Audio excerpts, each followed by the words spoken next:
अन्य महत्वपूर्ण समाचाરની જો વાત કરીએ તો ડાંગ જિલ્લામાં સાયબર ફ્રોડના કિસ્સામાં સતત વધારો થઈ રહ્યો છે ત્યારે જિલ્લા શિક્ષણ અધિકારી જિગ્નેશ ત્રિવેદી સહિત કોલેજનો વિદ્યાર્થી સાયબર ફ્રોડનો શિકાર બન્યો।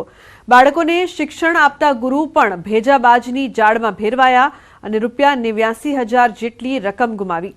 શિક્ષણ અધિકારી દિલ્હી ખાતે કામ કરવા માટે જવાના હોય જે માટે IRCTCની વેબસાઇટ ઉપરથી કોન્ટેક્ટ નંબર લઈને બુકિંગ કરાવવા જતા છેતરાયા।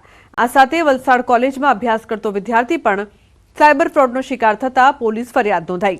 કોલેજના વિદ્યાર્થીને મોબાઈલ ઉપર ન્યૂડ વિડીયો જુઓ છો એમ કહીને પોલીસના નામે કટકે કુલ ₹15,444 પડાવ્યા।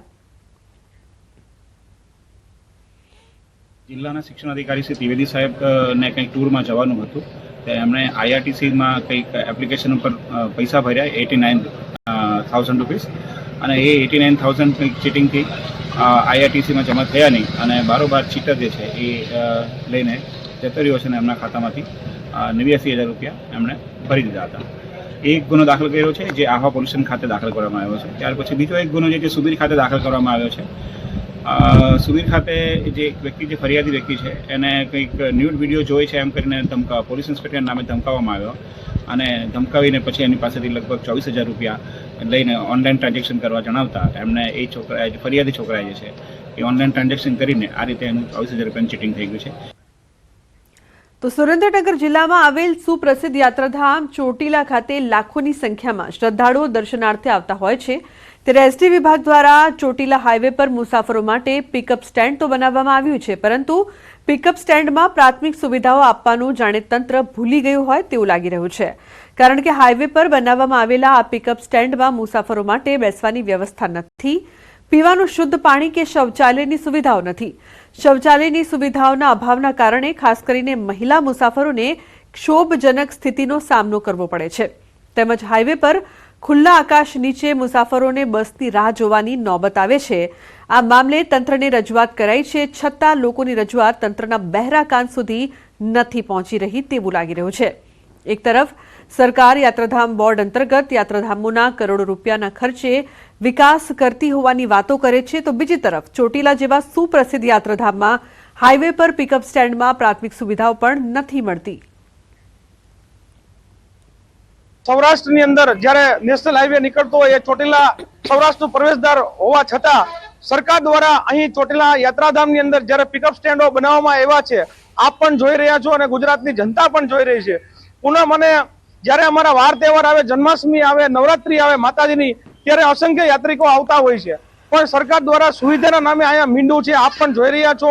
કોઈ પાણીની વ્યવસ્થા નથી, અહીંયા કોઈ યાત્રિકો આવે ચામુંડામાના દર્શન કરવા માટે તો બાથરૂમ નથી, ટોયલેટ નથી અને એટલી બધી તકલીફો પડે છે બહેનોને કે ભાઈઓને અને તાત્કાલિક વ્યવસ્થા કરવા માટે સરકારને વિનંતી કરું છું।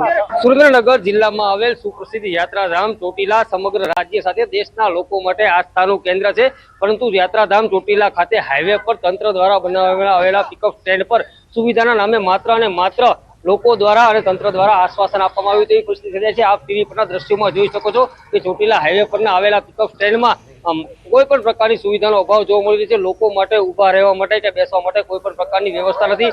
લોકો જે છે તેના દ્વારા તંત્ર સામે રોષ જોવા મળી રહ્યો છે। તંત્ર અને સરકાર એક તરફ હિન્દુત્વ અને યાત્રાધામોના વિકાસની મસ્ત મોટી વાતો કરી રહી છે ત્યારે બીજી તરફ સુરેન્દ્રનગર જિલ્લાનું જે ચોટીલા યાત્રાધામ છે તે ક્યાંક ને ક્યાંક વિકાસથી વંચિત હોય તેવી સ્થિતિ સર્જાય છે ત્યારે ચોટીલા હાઈવે પરના પિકઅપ સ્ટેન્ડમાં પ્રાથમિક સુવિધાનો સદંતર અભાવ જોવા મળી રહ્યો છે। તે સુવિધાઓ ક્યારે જોવા મળશે તે જોવું રહ્યું। અક્ષય જોશી, ન્યૂઝ 18 ગુજરાતી, ચોટીલા।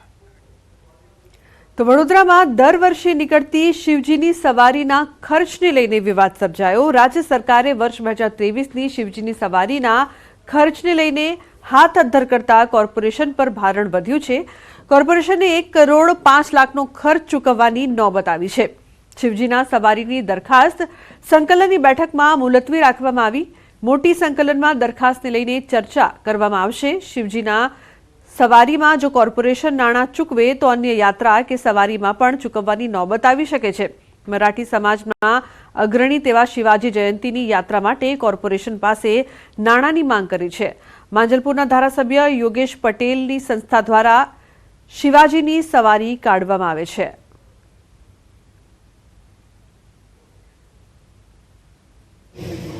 કે ભાઈ કોર્પોરેશન આનો ખર્ચ આપવાની છે.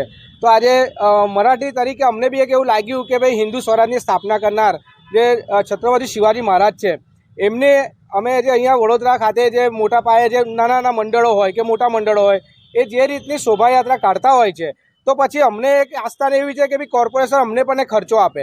દરેક વખતે આ કાર્યક્રમમાં પૈસા જે તે સરકારમાંથી આપણે ગઈ વખત ઠરાવમાં નક્કી કર્યું હતું કે ભાઈ આ સરકારમાં આપણે રજૂઆત કરીશું અને સરકારમાંથી પૈસા આવશે એમાંથી આ કોન્ટ્રાક્ટરોને આપીશું.